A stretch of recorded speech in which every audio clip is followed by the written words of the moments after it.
बोलो शिव शंकर भगवान की जय, माता लक्ष्मी की जय, शनिदेव महाराज की जय। आप सभी का हमारे YouTube चैनल त्योहार गाइड पर स्वागत है। भक्तों, आज का दिन अत्यंत शुभ और दिव्य है क्योंकि इस बार शनि प्रदोष व्रत, भगवान शिव की महिमा और माँ लक्ष्मी की कृपा तीनों का संगम एक ही दिन पर हो रहा है। यह दुर्लभ योग जीवन में सुख, समृद्धि और दोषों से मुक्ति का द्वार खोल देता है। जब प्रदोष व्रत शनिवार के दिन आता है तो उसका प्रभाव अत्यंत चमत्कारी और दुर्लभ माना जाता है। इस दिन एक साथ दो शक्तियों, भगवान शिव और शनि देव की कृपा प्राप्त होती है। शनिवार का दिन जहाँ शनि देव को समर्पित है, वहीं प्रदोष तिथि भगवान शिव की आराधना के लिए सर्वश्रेष्ठ मानी गई है। इस वर्ष शनि प्रदोष व्रत धनतेरस के दिन पड़ रहा है, जो अत्यंत शुभ और दुर्लभ संयोग है। इस दिन भगवान शिव और शनि देव की पूजा के साथ साथ माँ लक्ष्मी की उपासना करने से धन, सुख और समृद्धि की प्राप्ति होती है। कहते हैं, जब प्रदोष तिथि धनतेरस पर आती है तब शिव कृपा के साथ लक्ष्मी कृपा भी दुगनी हो जाती है। जो भक्त इस दिन दीपदान, तिल, तेल दान और लक्ष्मी पूजन करता है, उसके घर में दरिद्रता कभी प्रवेश नहीं करती। कहा जाता है कि जो भी भक्त इस दिन श्रद्धा से भगवान भोलेनाथ और शनिदेव दोनों की पूजा करता है, उसके जीवन से पाप, पीड़ा और शनि दोष सदा के लिए दूर हो जाते हैं। इस दिन भगवान शिव के रौद्र रूप महाकाल की उपासना के साथ शनि देव को तिल, तेल और दीपदान अर्पित करने से कुंडली के सभी दोष शांत हो जाते हैं और जीवन में स्थिरता, सुख, संपन्नता तथा दिव्य आशीर्वाद प्राप्त होता है। शास्त्रों में कहा गया है कि शनिवार को पड़ने वाला प्रदोष व्रत शिव संयोग का दुर्लभ योग है। जो इसे भक्ति और नियम से करता है, उसके ऊपर से शनि की कठोर दृष्टि भी कृपा में बदल जाती है। तो आइए भक्तों, आज के दिन इस शनि प्रदोष व्रत पर हम मिलकर जाने भगवान शिव और शनि देव की पावन कथा, जो हमें सिखाती है कि श्रद्धा, संयम और भक्ति से सबसे कठोर ग्रह भी हमारे हितकारी बन जाते हैं। इस दिन भगवान भोलेनाथ और शनि देव दोनों की संयुक्त आराधना की जाती है। कहते हैं, जो भी व्यक्ति श्रद्धा, भक्ति और नियम पूर्वक इस व्रत का पालन करता है, उसके जीवन से सभी प्रकार के शनि दोष, दरिद्रता और रोग समाप्त हो जाते हैं। भक्तों, आज हम आपको सुनाने जा रहे हैं शनि प्रदोष व्रत की कथा, भगवान भोलेनाथ की अद्भुत लीला और माँ लक्ष्मी जी की मंगलमय धनतेरस कथा। तीनों कथाएं एक साथ एक ही भाव में श्रद्धा और प्रेम के साथ, इसलिए निवेदन है आप सभी भक्तजन इन कथाओं को श्रद्धा, प्रेम और एकाग्रता से सुने, क्योंकि इन पावन कथाओं का स्मरण करने मात्र से पाप नष्ट होते हैं, मन शुद्ध होता है और घर में सुख शांति का वास होता है। कहा गया है, स्वर्णम कीर्तनम विष्णु स्मरणम पाद सेवनम, अर्थात जब हम भक्ति भाव से भगवान की कथा सुनते हैं, तब हमारे भीतर का अंधकार मिटता है और दिव्यता का प्रकाश फैलता है। कथा के अनुसार एक समय की बात है, एक निर्धन ब्राह्मण अपने परिवार के साथ अत्यंत दुखी जीवन व्यतीत कर रहा था। एक दिन उसकी पत्नी रोते हुए महान ऋषि सांडिल्य के पास गई और बोली, हे मुनिवर, हमारे जीवन में दुखों का अंत नहीं, कृपया कोई उपाय बताइए जिससे हमारा भाग्य सुधर सके। तब ऋषि सांडिल्य ने कहा, तुम शनि प्रदोष व्रत करो। इस व्रत से जीवन में सुख, धन, वैभव और शांति प्राप्त होगी, क्योंकि यह व्रत भगवान शिव को अत्यंत प्रिय है। ब्राह्मण और उसकी पत्नी ने श्रद्धा से इस व्रत का पालन आरंभ किया। कुछ दिनों बाद उनका पुत्र शुचिव्रत नदी किनारे स्नान करने गया। वहां उसे एक स्वर्ण कलश मिला जिसमें धन भरा था। वह कलश घर ले आया और देखते ही देखते परिवार की स्थिति सुधरने लगी। उसी दौरान बड़े पुत्र धर्म की मुलाकात एक सुंदर गंधर्व कन्या अंशुमति से हुई। वह शिव भक्त थी और दोनों एक दूसरे से प्रेम करने लगे। भगवान शिव ने गंधर्व राज को स्वप्न में आदेश दिया कि वह अपनी पुत्री का विवाह धर्म से करे, क्योंकि यह युवक पवित्र, विनम्र और शिव भक्त है। शिव के आदेश का पालन करते हुए गंधर्व राज ने विवाह कर दिया। विवाह के बाद धर्म को अपना राज्य और समृद्धि वापस मिल गई। इस प्रकार शनि प्रदोष व्रत की कृपा से उस निर्धन ब्राह्मण परिवार का जीवन धन, यश, सुख और संतति से भर गया। इस व्रत की महिमा इतनी महान है कि यह शनि दोष को नष्ट कर मनुष्य को दुख, रोग, दुर्भाग्य और शत्रुओं से मुक्त करता है। जो भक्त इस दिन भगवान शिव की उपासना करते हुए शनि देव को तिल, तेल, काले वस्त्र और दीपदान अर्पित करता है, उस पर शनि देव स्वयं कृपालु हो जाते हैं और उसके जीवन में स्थिरता, वैभव और शुभता का संचार करते हैं। जय शिव शंकर। हर हर महादेव की जय। हे कैलाशपति, हे नीलकंठ, हे करुणा के सागर, आपका स्मरण मात्र जीवन के सभी दुख और कलेशों को हर लेता है। आज इस पावन शनि प्रदोष व्रत पर हम सभी श्रद्धा और भक्ति के साथ भगवान भोलेनाथ का ध्यान करते हैं, जो केवल सहारक ही नहीं बल्कि सृष्टि के पालनहार और कल्याणकर्ता भी है। हम प्रभु शिव के साथ माता पार्वती जी को, भगवान श्री गणेश जी को, भगवान कार्तिकेय जी को और समस्त शिव गणों को विनम्र प्रणाम करते हैं। यह व्रत न केवल ग्रह दोषों को दूर करता है बल्कि मन, वचन और कर्म को भी पवित्र बनाता है। शास्त्रों में कहा गया है कि जो भी श्रद्धा से प्रदोष व्रत कथा का श्रवण करता है, उसके सभी पाप नष्ट हो जाते हैं, रोग दुख दूर होते हैं और जीवन में शांति व सुख समृद्धि का वास होता है। भगवान शिव की कथा सुनना मानो स्वयं उनके श्री मुख से अमृत समान वाणी का रस पान करना है। प्रदोष व्रत रखने से शिव कृपा से आरोग्य, धन, सुख, समृद्धि और मनोकामनाओं की पूर्ति होती है। यह व्रत सभी प्रकार के कष्टों, दोषों और पापों से मुक्ति दिलाता है, साधक को आध्यात्मिक उन्नति प्रदान करता है और जीवन में शांति व सफलता का मार्ग प्रशस्त करता है। स्कंद और शिव पुराण जैसे धर्म ग्रंथों में इस व्रत की महिमा का अत्यंत विस्तार से वर्णन किया गया है। त्रयोदशी एक चंद्र तिथि है, अर्थात हिंदू महीने का 13वां दिन, जबकि प्रदोष व्रत इसी त्रयोदशी तिथि के दौरान प्रदोष काल में भगवान शिव की पूजा करने का पावन संकल्प है। त्रयोदशी तिथि पर प्रदोष काल अर्थात सूर्यास्त के बाद का समय शिवजी की आराधना के लिए विशेष रूप से महत्वपूर्ण माना गया है और इसी पूजा को प्रदोष व्रत कहते हैं। इसलिए यह व्रत सदैव त्रयोदशी तिथि को ही रखा जाता है। अतः हे भक्तों, आप सभी से निवेदन है कि इस कथा को पूर्ण श्रद्धा, एकाग्रता और भक्ति भाव से सुने, ताकि महादेव की कृपा से आपके जीवन में आनंद, शांति और सफलता का प्रकाश हो। हर हर महादेव। कथा के अनुसार प्राचीन समय में एक नगर में 3 मित्र रहा करते थे। तीनों ही आपस में घनिष्ठ मित्र थे। इन तीनों में एक राजा का बेटा था, दूसरा ब्राह्मण का पुत्र और तीसरा एक सेठ का पुत्र था। राजकुमार और ब्राह्मण के पुत्र का तो विवाह हो चुका था, लेकिन सेठ के पुत्र के विवाह के बाद गोना नहीं हुआ था। एक दिन तीनों मित्र आपस में नारियों पर चर्चा कर रहे थे।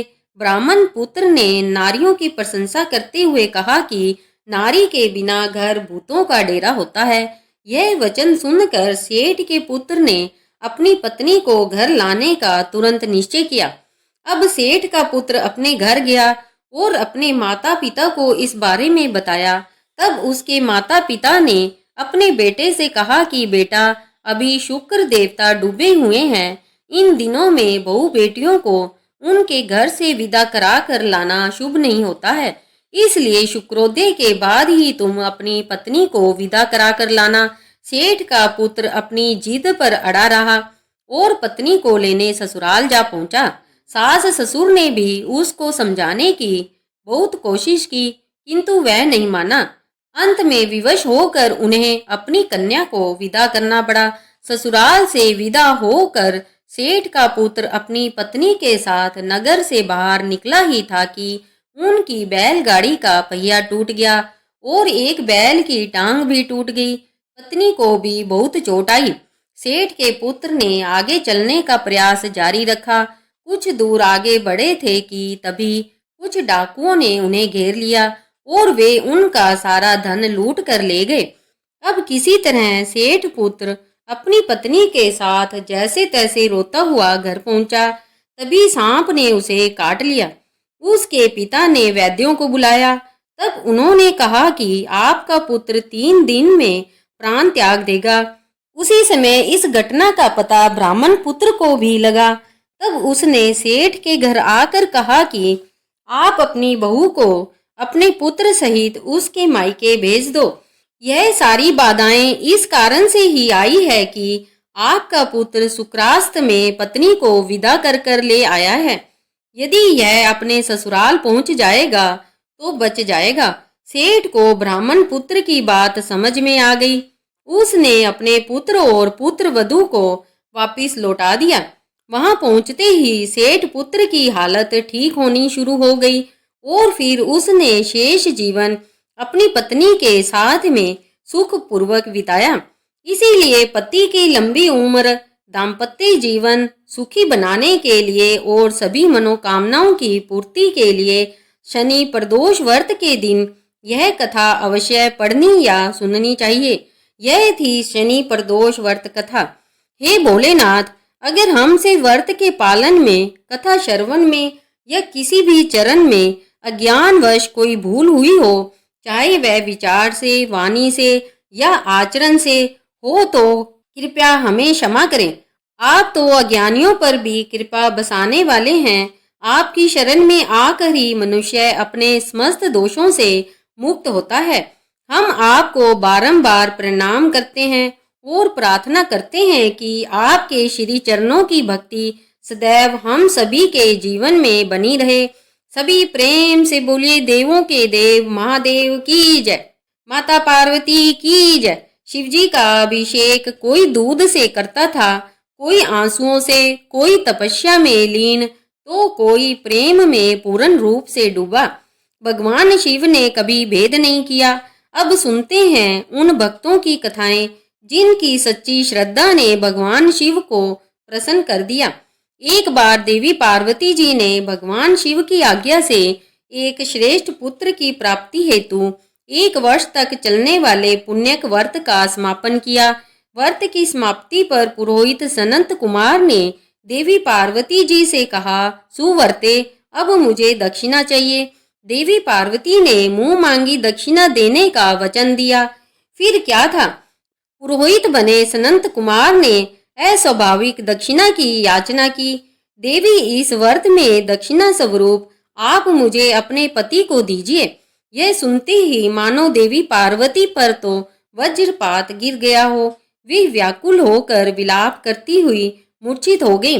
देवी को मूर्छित देखकर श्री ब्रह्मा, विष्णु और मुनियों को हंसी आ गई। उन्होंने देवी पार्वती को समझाने के लिए भगवान शिव को भेजा। देवी पार्वती की मूर्छा टूटने पर भगवान शिव ने उन्हें समझाया, देवी, देव कार्य, पितृ कार्य या नित्य नैमित्तिक जो भी कार्य दक्षिणा से रहित होता है निष्फल हो जाता है। उस कर्म से दाता कालसूत्र नामक नरक में गिरता है। उसके बाद वह दीन होकर शत्रुओं से पीड़ित होता है। ब्राह्मण को संकल्प की हुई दक्षिणा उस समय ना देने से वह बढ़कर कई गुनी हो जाती है। भगवान विष्णु और ब्रह्मा जी ने देवी पार्वती से धर्म की रक्षा के लिए अनुरोध किया। देवताओं ने भी धर्म समझाया और कहा, मुनियों ने भी दक्षिणा देने की प्रेरणा दी, लेकिन फिर भी देवी पार्वती मौन रही। तब सनंत कुमार ने कहा, शिवे, या तो आप मुझे दक्षिणा में अपने पति को प्रदान कीजिए या अपने दीर्घकालीन कठोर तप का फल भी त्याग दीजिए। इस महान कर्म की दक्षिणा ना मिलने पर मैं इस दुर्लभ कठोर व्रत का फल ही नहीं अपितु आपके समस्त कर्मों का फल भी प्राप्त कर लूंगा। उद्ग्वन होकर देवी पार्वती जी ने कहा, पति से वंचित हो जाने वाले कर्म से क्या लाभ? दक्षिणा देने और धर्म और पुत्र की प्राप्ति से मेरा क्या हित होगा?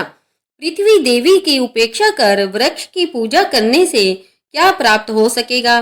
साध्वी स्त्रियों के लिए पति 100 पुत्रों के समान होता है। ऐसी स्थिति में यदि व्रत में अपने पति की ही दक्षिणा दे दी जाए तो भला पुत्र से क्या लाभ? यह सत्य है कि पुत्र पति का ही अंश होता है, लेकिन उसका एकमात्र मूल तो पति ही होता है। मूल धन के नष्ट हो जाने पर समस्त व्यापार ही विनिष्ट हो जाता है। उसी समय आकाश में देवताओं और ऋषियों ने एक रत्न निर्मित रथ देखा जो पार्षदों से घिरा था। उस रथ से श्री नारायण उतरकर देवताओं के सम्मुख उपस्थित हुए। उन श्री नारायण को ब्रह्मा, विष्णु और शिवजी ने रत्न सिंहासन पर बिठाकर प्रणाम किया और हाथ जोड़कर गदगद कंठ से स्तुति की। वहां का सारा वृतांत जानकर श्री नारायण ने कहा, शिव प्रिया पार्वती का यह व्रत लोक शिक्षा के लिए है, अपने लिए नहीं, क्योंकि वे तो स्वयं समस्त व्रतों और तपस्याओं का फल प्रदान करने वाली है। इनकी माया से ही चराचर जगत मोहित है।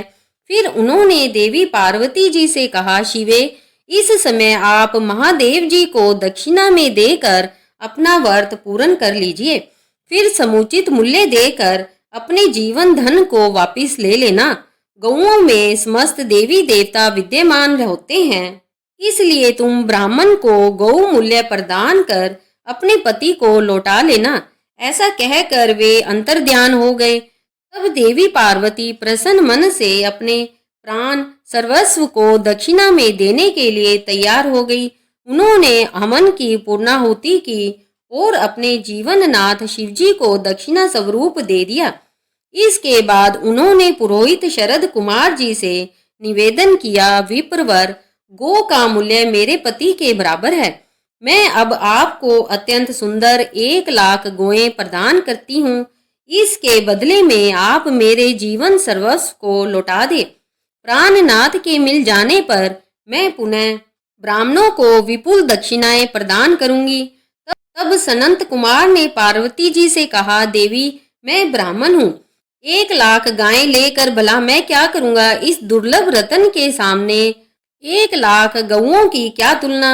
मैं इन्हें साथ में लेकर त्रिलोक में भ्रमण करूंगा। उस समय समस्त बालक इन्हें देखकर प्रसन्नता पूर्वक ताली बजा बजा कर अट्टहास करेंगे। कहने के साथ ही सनंत कुमार ने भगवान शिव को अपने पास ही बिठा लिया। सनंत कुमार ने भगवान शिव को वापस नहीं किया। यह देखकर और यह सुनकर देवी पार्वती जलहीन मछली की तरह छटपटाने लगी। उन्होंने मन ही मन सोचा, कैसा दुर्भाग्य है मेरा कि मुझे ना तो अभीष्ट देव का दर्शन ही हुआ, ना ही व्रत का फल प्राप्त हो सका। अधीर होकर अब वे अपने प्राण त्यागने के लिए तत्पर हो गई। अचानक उसी समय आकाश में तेज समूह प्रकट हुआ। उस तेज समूह को देखकर देवी पार्वती ने उससे अपने ऊपर दया करने को कहा और उस समय तेज राशि के मध्य विश्व मोहन श्री कृष्ण स्वरूप का दर्शन किया। ऐसे भुवन मोहन अनूप रूप को देखकर भगवती पार्वती उसी के समान पुत्र की कामना करने लगी और उसी क्षण उन्हें वह वर भी प्राप्त हो गया। इसके बाद वह तेज वहीं तिरोहित हो गया। तब देवताओं ने ब्रह्मपुत्र सनंत कुमार को समझाया। सनंत कुमार ने दिगंबर शिव को उनकी प्राणेश्वरी पार्वती जी को वापस लौटा दिया। प्रिय भक्तों, अब हम आपको सुनाने जा रहे हैं नवग्रहों की कथा। ज्योतिष शास्त्र में नवग्रहों को बहुत ही महत्वपूर्ण माना जाता है, क्योंकि इन्हीं ग्रहों की चाल के कारण सभी राशियों के जीवन पर सकारात्मक या नकारात्मक प्रभाव पड़ते हैं। लेकिन कथा सुनाने से पहले आपको नवग्रहों के माता पिता के बारे में भी बताते हैं। कि इन सभी नवग्रहों के माता पिता कौन है। ज्योतिष विज्ञान में ग्रह और उनकी दशा का विशेष महत्व है। यह सभी नवग्रह किसी न किसी क्षेत्र जैसे शिक्षा, ज्ञान, धन, लाभ, हानि इनका प्रतिनिधित्व करते हैं। सबसे पहले ग्रह की बात करते हैं सूर्य। सूर्य देव के पिता का नाम कश्यप है और इनकी माता अदिति है। पंच देवताओं में सूर्य देव का विशेष महत्व है।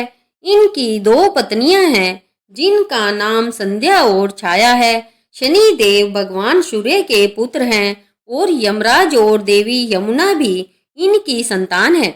दूसरे ग्रह है चंद्र ग्रह। चंद्रदेव मैं ऋषि अत्रि के पुत्र है और उनकी माता का नाम अनुसुईया है। शास्त्रों के अनुसार चंद्रदेव की 27 पत्नियां हैं जो 27 नक्षत्रों का प्रतिनिधित्व करती है। चंद्रदेव बुध ग्रह के पिता है। तीसरी ग्रह है मंगल ग्रह। शास्त्रों में बताया गया है कि मंगल देव के पिता भगवान शिव है और भूदेवी इनकी माता है। मंगल पूरी तरह से ब्रह्मचारी है। मांगलिक दोष का संबंध भी इन्हीं ग्रह से होता है। चौथे ग्रह है बुध ग्रह। बुध देव के पिता चंद्र और देवी तारा इनकी माता का नाम है।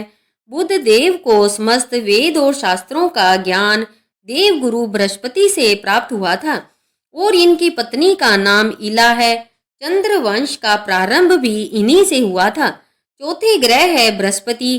देव गुरु बृहस्पति के पिता महर्षि अंगिरस है। सुपा इनकी माता का नाम है और इनकी पत्नी का नाम तारा है। महाभारत काल में मुख्य भूमिका निभाने वाले गुरु द्रोणाचार्य इनके पौत्र माने जाते हैं। शास्त्रों में इन्हें देवताओं का गुरु भी बताया गया है। पांचवें ग्रह है शुक्र ग्रह। शुक्र देव के पिता भृगु ऋषि है और काव्य माता इनकी माता का नाम है। इन्हें कठिन तप के कारण भगवान शिव से मृत संजीवनी विद्या प्राप्त हुई थी। इनकी पत्नी का नाम जयंती है जिन्हें देवराज इंद्र की पुत्री के रूप में जाना जाता है। छठे ग्रह हैं शनि ग्रह। शनि देव भगवान सूर्य के पुत्र हैं और इनकी माता का नाम छाया है। लेकिन शनि का स्वभाव अपने पिता के गुणों से बिल्कुल विपरीत है। शनि देव कर्मों के अनुसार फल प्रदान करते हैं और इनकी पत्नी का नाम दामिनी है। सातवें आठवें ग्रह के रूप में राहु और केतु को जाना जाता है जो कि समुद्र मंथन के समय तक अमृत पान करने से पहले तक स्वर भानु था जिसके पिता का नाम विप्रचित है और माता का नाम शिंका है। राहु की दो पत्नियां हैं जिनका नाम नागबली और नागिनी है। इनका वाहन काले अश्व वाला रथ है। वहीं स्वर भानु दैत्य के धड़ से केतु उत्पन्न हुए थे जिनका वाहन चील है। यह तो था सभी नवग्रहों का परिचय। भक्तों अब हम सुनेंगे नवग्रहों की कहानी। एक बार की बात है, किसी गांव में एक भाई बहन रहते थे। बहन का विवाह हो चुका था। एक दिन भाई अपनी बहन से मिलने के लिए उसकी ससुराल जा रहा था। रास्ते में भाई को एक सांप मिला और कहने लगा मैं तुझे डसूंगा। भाई बोला हे नाग देवता, मैंने ऐसा कौन सा अपराध किया है जो आप मुझे डसोगे। मैं तो अपने माँ बाप का एक ही पुत्र हूँ, बहन का एक ही भाई हूँ। मेरी पत्नी और मेरे बच्चे घर पर मेरा इंतजार कर रहे हैं। आप मुझे क्यों डसना चाहते हो। तब वह सांप बोला तुम्हारे 9 ग्रहों की दशा लगी है इसलिए मैं तुम्हें डस लूंगा। जब सांप किसी भी तरह राजी नहीं हुआ तो वह बोला कि ठीक है, मैं अपनी बहन के घर उससे मिलने जा रहा हूँ। जब मैं वापस आऊँगा तब तुम मुझे डस लेना। सांप बोला क्या पता तुम वापस आते समय इस रास्ते से आओ या ना आओ, मैं तो तुम्हें अभी डसूंगा। तब वह लड़का बोला कि ठीक है, तुम ऐसा करो, मेरे इस थैले में बैठ जाओ। जब मैं अपनी बहन से मिलकर वापस आऊँगा तब तुम मुझे डस लेना। सांप ने उसकी बात मान ली और थैले में बैठ गया। लड़के ने ऊपर से बेलपत्र ढक दिए ताकि वह किसी को दिखाई ना दे और फिर अपनी बहन के घर पहुंच गया। उसकी बहन उस समय 9 ग्रहों की कहानी कह रही थी। उसने भाई को आया हुआ देखकर भाई से कहा कि भाई तुम बैठो, मैं पहले 9 ग्रहों की कहानी कह लूं, तुम भी बैठो और मेरी कहानी सुनो। बहन ने कहानी कही और भाई ने 9 ग्रहों की कहानी सुनी। जीवों की, जानवर की, हाथी की, घोड़े की, कुत्ते की, बिल्ली की, भाई की, बहन की, घर के धनी की, बेटी जमाई की, देवरानी जेठानी की, सास ससुर की, संग की, सहेली की, सब के ग्रह शांत हो जाए। घर चले 8 पग, आदमी चले 4 पग, सांप बिच्छू भंवरे सब आग में जले। ऐसे भाई को कहानी सुनाकर बहन खड़ी होगी और भाई के पास रखे थैले को देखकर भाई से बोली, भाई थैले में क्या लाए हो? इससे पहले कि भाई कुछ कहता, उसने वह थैला उठाया और घर के अंदर ले गई। थैला खोल कर देखा तो बेलपत्र, केले और संतरे बन गए और सांप एक चमचमाता हुआ हार बन गया। जब हार पहनकर वह बहन बाहर आई तो बहन के गले में चमचमाता हार देखकर भाई बोला, बहन इतना कीमती हार तुम कहाँ से लाई हो? बहन बोली, भाई तुम ही तो लाए हो मेरे लिए। थैले में केले और संतरे के साथ हार भी तो था। भाई ने सुना तो हैरान रह गया और बोला, बहन उसमें हार नहीं बल्कि मेरी मृत्यु का सामान था। ऐसा कहकर उसने सारी बात अपनी बहन को बताई और फिर कहने लगा कि बहन यह तेरे ही 9 ग्रहों की कहानी का प्रभाव है जो वह सांप हार बन गया। अब यह हार तू ही रख ले। कुछ दिनों के बाद बहन के घर रहने के बाद जब भाई वापस चलने लगा तो बहन बोली, भाई तुम्हारे 9 ग्रहों की दशा लगी है। तुम घर जाकर भाभी से कहना कि वह 9 ग्रहों की कहानी कहे। ऐसा कहकर उसने अपने भाई को विदा किया। भाई जब अपने घर पहुंचा और जाकर अपनी पत्नी से बोला कि सुनो, हमारे 9 ग्रहों की दशा लगी है। हम 9 ग्रह की कहानी रोज का करेंगे। मैं कहूँगा और तुम सुनना, तुम कहोगी तो मैं सुनूंगा। फिर बोला, जाओ 1 लोटा जल का भर कर लाओ, साथ में चावल और चीनी के दाने भी लेकर आओ। उसकी पत्नी सारी सामग्री ले आई। कहानी कही, जीव की, जानवर की, हाथी की, घोड़े की, कुत्ते की, बिल्ली की, देवरानी जेठानी की, सास ससुर की, घर के धनी की, बेटी जमाई की, भाई बहन की, सबके 9 ग्रह शांत हो जाइयो। घर चले 8 पग, आदमी चले 4 पग, सांप बिच्छू भंवरे सब आग में जल जाइयो। सभी 9 ग्रहों को नमस्कार। जैसे 9 ग्रहों की दशा भाई की उतरी, वैसे ही इस कहानी को कहते सुनते और ओंकारा भरते सब की उतरे। सब पर 9 ग्रहों की कृपा बनी रहे। जय माँ लक्ष्मी। भक्तों, धनतेरस की यह पावन कथा केवल धन की नहीं बल्कि समृद्धि, शुभता और रक्षा की प्रतीक है। कहते हैं एक बार देवताओं और असुरों के बीच समुद्र मंथन हुआ। जब मंथन अपने चरम पर पहुंचा तो उसमें से अनेक रत्न और दिव्य वस्तुएं निकली। अंत में प्रकट हुई श्री महालक्ष्मी जी, हाथों में कमल धारण किए, दिव्य आभा से युक्त, जो समस्त जगत को समृद्धि प्रदान करने आई थी। उसी क्षण देवताओं ने और भगवान विष्णु ने उनका स्वागत किया और इसी दिन को धनतेरस कहा गया, अर्थात धन की प्राप्ति का प्रथम दिन। इसलिए इस दिन देवी लक्ष्मी, भगवान कुबेर और धनवंतरी देव की पूजा करने की परंपरा है। इसी से जुड़ी एक और कथा भी प्रसिद्ध है। एक बार राजा हिम के पुत्र की मृत्यु का योग 13वीं तिथि की रात को बना था। उसकी धर्म पत्नी अत्यंत बुद्धिमान और धर्मनिष्ठ थी। उसने उस रात अपने घर के द्वार पर स्वर्ण, चांदी और रत्नों से भरे बर्तन सजा दिए और असंख्य दीपक जला दिए। जब यमराज उसके प्राण हरने आए तो उन दीपों की तेजस्वी रोशनी से उनका मार्ग आलोकित हो गया। उस दाम्पत्य के प्रेम और दीपों की पवित्र ज्योति से प्रसन्न होकर यमराज लौट गए और बोले, आज से जो भी इस तिथि पर दीपदान करेगा उसके घर दरिद्रता नहीं आएगी और अकाल मृत्यु नहीं होगी। तभी से इस तिथि को धनतेरस दीपोत्सव कहा जाने लगा। इस दिन माँ लक्ष्मी के आगमन का स्वागत करने हेतु घरों की सफाई, स्वर्ण रजत बर्तन खरीदना और संध्या समय दीप जलाना अत्यंत मंगलकारी माना गया है। जो भक्त इस दिन श्रद्धा से लक्ष्मी कुबेर पूजन करते हैं उनके घर में अखंड लक्ष्मी का वास होता है। इस दिन किया गया दीपदान केवल संपत्ति ही नहीं देता बल्कि दीर्घायु और सौभाग्य भी प्रदान करता है। इसलिए कहते हैं धनतेरस की रात दीप जलाओ, माँ लक्ष्मी का स्वागत करो और जीवन में कभी अभाव न आने दो। जय श्री महाकाल, जय श्री शनिदेव, जय माँ महालक्ष्मी। प्रेम से बोलिए बोले शंकर भगवान की जय। जय श्री हरि विष्णु।